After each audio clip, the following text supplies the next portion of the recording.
Good evening. I welcome all of you for this evening session. In today's class, we are going to see and discuss the typical DBMS component models. So these are the different DBMS components models that you can see in the figure. So we will discuss this figure and the mechanism of DBMS component models. Now, first, this figure is divided into two halves. You can see here, this figure is divided into two parts. One is the first one, it is separated here, and this is the second one. So, the component model can be divided into two models and it can be discussed for better understanding.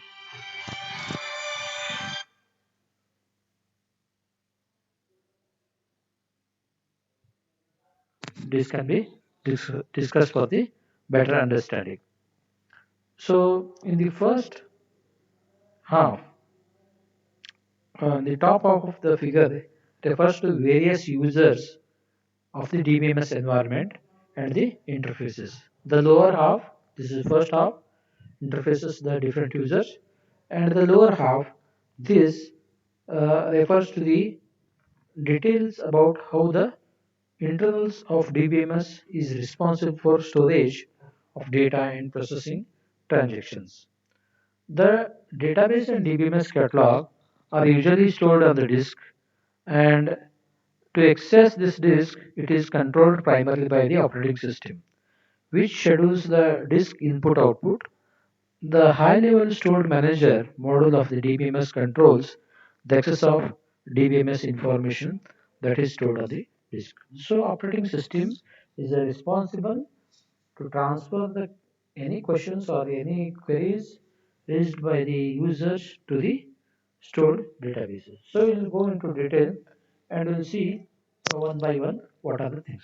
In the first half, there are different kind of users. One is DBA staff, second one is casual users, third one application programmers, fourth one parametrics. These are called as the users. So what is the DBA?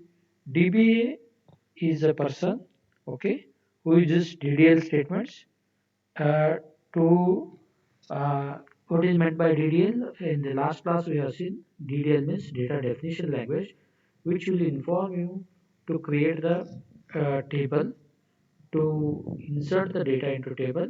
All this type of programming languages are called DDL statements, and this DDL statements is the input is taken from DDL statement, and DDL compiler will convert this DDL statements written in the English language to the machine readable language, and it passes to the system catalog for further work. Okay. DB also uses the privileged commands. This privileged commands further goes to the runtime DBMS processor, and how it works in the stored manager we'll see in the second half. These are the two important components in the first half. Next one is the casual users and persons. The second one is a casual users. Who are the casual users? These are the person with the occasional need for information from the database, interact using some form of the interface, which shows the interactive query in some form of a form they interact, which shows the interactive query interface. And this interactive query interface in turn interacts with a query optimizer. Okay, before that query optimizer there is a query compiler. This query compiler compiles them into internal form, and this internal query is subjected for query optimization, and this query optimization is connected with a rearrangement and possible recording of operation, elimination, redundancies, and use of correct algorithm and indexes during the execution. So, from the casual users, interactive query is raised. Query means the some answer need to some information that casual user wants to fetch, and this fetching answer is asked then it comes to the query compiler, and from the query compiler it comes to query optimizer. Query optimizer further passes here, and through systems catalog, it uses the runtime and stored databases to get the answer. Okay. Next one is application programmer. So who are the application programmer? The application programmers write the programs in the host language, either in C program or the Java. The pre-compiler extract the data manipulation language or the DML language commands from the application program written in the host program language, means the program which is written with the help of Java or the C program. The DML is separately fetched and the rest of program is sent to the host language compiler. So the rest of program is sent to C program or the Java program compiler. Okay. So further pre-compiler and DML compiler will send this to the host language, and this DML compiler will send this compile the program language, and it will send the question to the system catalog. Through system catalog, runtime is there, store database manager, again reverse here, again come back to the DML compiler, and he can get the required answer. Okay.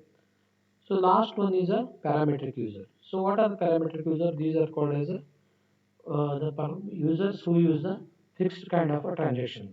So these are called as a CAN transaction. So suppose there is a bank cashier, he can do only two types of transaction: addition, means deposit the amount, and the removal of amount. So such kind of parametric users can use the compile transactions through the runtime engine.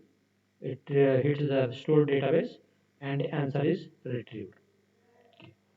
So this is about the first half, which tells three important things. One is users. So the DBA staff is one user, casual user another group, application programmer, parametric user. DBA uses these compilers and statements and interacts the store database or the system catalog. Common users use these tools to interact the store database. Application programmer uses the pre-compiler and the DML compiler.